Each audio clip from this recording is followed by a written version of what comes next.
And that brings us into our next topic, which is something that has been developing over the last couple of weeks.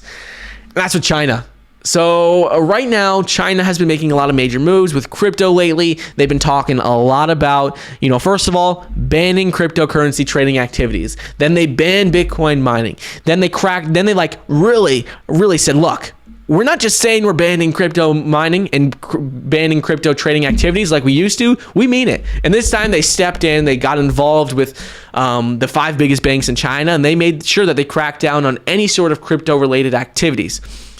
But now what we're seeing is that they're starting to push heavily into their own digital yuan. So we talked about this a lot. The reason why China has been cracking down on Bitcoin and Ethereum and crypto in general is because even though they've had all of these bans in place for years, this isn't the first time. They had bans in place in 2017. They had bans in place in 2013. So the reason why that they're cracking down now and really getting serious about it now is because now is the first time that we're finally seeing them ready to roll out their digital yuan, their own central bank digital currency. This is the first time they're ever doing this, and they've been making major moves recently. So we're seeing the biggest announcement, which came out within the last 24 hours, is that Beijing now accepts digital yuan payments for ride fares. This is huge. Beijing, one of the largest cities in China, and this is a very big deal because we're starting to see more and more use cases and real world scenarios where people can start to pay with, it's not crypto, but it's a central bank digital currency. It's very similar to crypto. And so what we're seeing is that China has been making a major push. They've sent out a bunch of these things called red envelopes to people. It's like a red envelope lottery. It was about $9 million where they just sent out to random people giving digital yuan away. Also, 3,000 ATMs have implemented implemented digital yuan payments.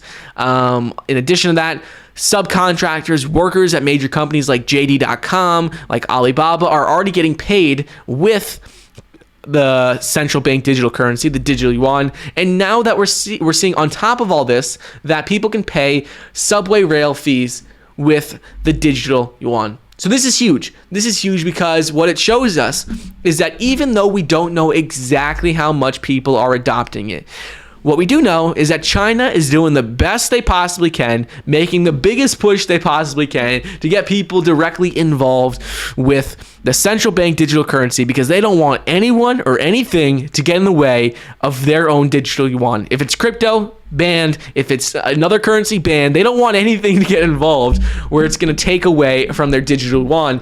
And now they're really starting to push this out. They've already spoken about how the 2022 Winter Olympics, they want to allow people to use the digital yuan when they come to China.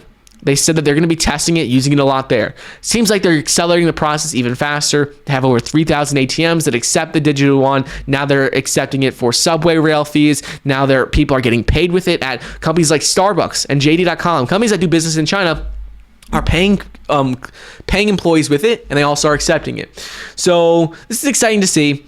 We probably will see the U.S. follow very quickly after. I know no one cares. Everyone's like, who cares what China's doing? It's important because it will have impacts on crypto, on the U.S., how fast we get a central bank digital currency out, and how much people are actually going to still be able to get access to crypto in China. There are a lot of workarounds that people currently do, but still it's important to see what's going on here because anytime we see a major push for China, whether it's in crypto or a central bank digital currency, we start to see the crypto world just freak out, get scared, and a lot of the times when news comes out from China related to crypto, it's not too great, and so people get worried. This isn't bad. This is nothing new, but either way, the thing to keep in mind with this right now is we don't know exactly how much money or how many people are using the digital yuan. There was a report published in mid-May that had shown that the alleged hotspot of where a lot of people were using this in China in a specific city, that it didn't really see widespread acceptance like they originally thought. But it's hard to know exactly, engage exactly because of the media coming out of China. They can, control the narrative of what's coming out. So it's hard to know exactly. But what we've seen in the past and what we do know is that China's pushing for it, and eventually people will use it because it's not any different than just using like a dollar in the US. If you use a dollar, it would be the same as if the U.S. government said, oh, you could use like a digital dollar. Same sort of thing. In Venezuela, they tried to do the same thing. They created a crypto called the Petro, and this was supposed to be like a central bank digital currency. Same sort of thing. But the thing with this is that they had announced thousands of merchants would accept it. Thousands of people could pay with it, and people could get government payments in Petro as well. However, it doesn't seem like that's getting too much traction in Venezuela. So we'll see what happens. It's different with China because China has, can put any regulations in place. They can do whatever they want, make sure that their digital yuan works. So I'm not worried about it working. It's just interesting to see that now they're pushing into it a lot faster than people were originally saying.